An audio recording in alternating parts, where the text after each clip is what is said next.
আমার সব বন্ধুরা আপনাদেরকে বলেছিলাম আমি সরজু দর্শন করাবো।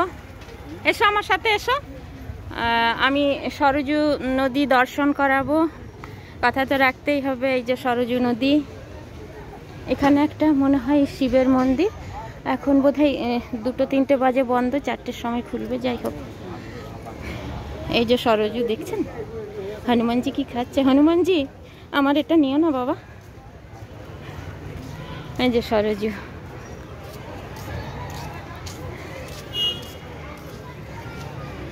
সরজু নদী দর্শন করুন। সরজু নিশ্চয়ই ব্যাখ্যা করতে হবে না, সবাই জানেন সরজুর মাহাত্ম্য, সবাই রামায়ণ পড়েছেন। শুধু আমি একা পড়েছি তা তো না, সবাই পড়েছেন। তো দেখুন, এই সব জিনিস তো কখনো পুরনো হয় না, সেই জন্যেই আপনাদেরকে সরজু দর্শন করালাম। আমি পুরুলিয়ার মানুষ, সবাইকে সরজু দর্শন করালাম। সরজু ও মা, এই আবার ছুটে আসছে কেন বাবা? কিছু নিও না, আমার মোবাইল এগুলো সব থাক। এই যে সুন্দর দর্শন করাচ্ছি। জানেন তো, দর্শনেও কিন্তু আমার পুণ্য আছে। আমি যেটা মনে করি, দর্শনেও কিন্তু পুণ্য আছে। আপনাদেরকে যে দর্শন করাচ্ছি, আপনারা যে সবসময় লাইক কমেন্ট শেয়ার করবেন তা নয়, আমাকে মাতা যা দেন তাতেই আমি সন্তুষ্ট হয়ে যাই, সেটাই আমার সন্তুষ্টের কারণ।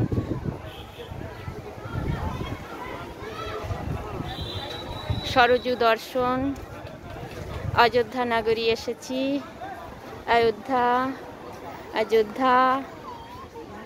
অযোধ্যা নগরী। আমি এর আগেও একবার এসেছিলাম, তখন এই মন্দির তৈরি হয়নি, সব তখন মন্দির ভেতরে ছিল। যাই হোক, সেসব এখন হয়েছে। সরজু নদী আমি দেখালাম, আর ওইদিকে যাব, ওইদিকে। আর এখানটা করা হয়েছে কি জন্য? নাকি স্নান করার জন্য। এই জানেন তো, সরজু নদী না বেশি দূর, এটা করা হয়েছে কিন্তু অনেক দূরে নাকি। যাই হোক, পরে ঘটনা সব বলবো। জানি না সরজু নদী, সরজু মাতা নিজেই, আমি কিছু বলিনি বাবা, মা আমাকে ক্ষমা করে দিও।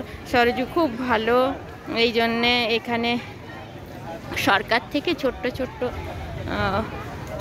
ব্যারিকেড দিয়ে জল করেছে। মা গোমাতা আমার সাথে সাথে আসছে, তো তাকে তো কিছু দিতে হবে গো। আচ্ছা ঠিক আছে, সবাই সরজু দর্শন করুন। এই দর্শনের পুণ্যফল আমার সংসারে থাক, আমার স্বামীর আমার থাক, এই বলে এখানে আবার হনুমান গাড়ি যাচ্ছি।